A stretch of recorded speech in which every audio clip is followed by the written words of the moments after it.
aka Shark Seller. I'll be showing you how to do a checkerboard pattern. These are the most coolest things.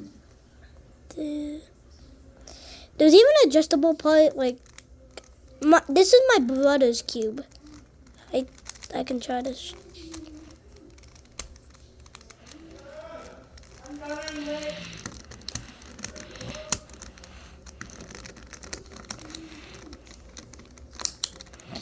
Yeah, so this is the adjustable part.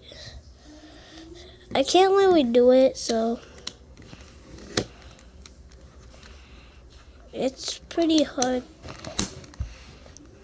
So this is how you do the checkerboard pattern. So first you turn this 2 times, same with the other side. Then you turn this.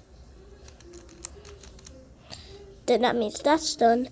We are almost done, just 2 more moves. So then you need to do that.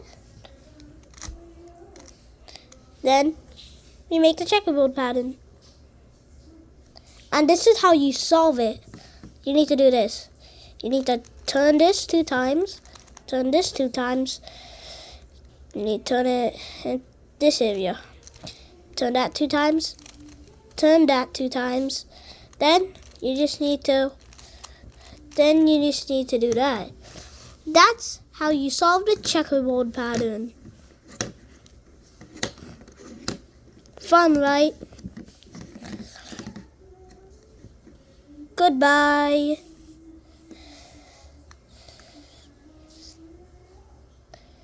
See you in the next video.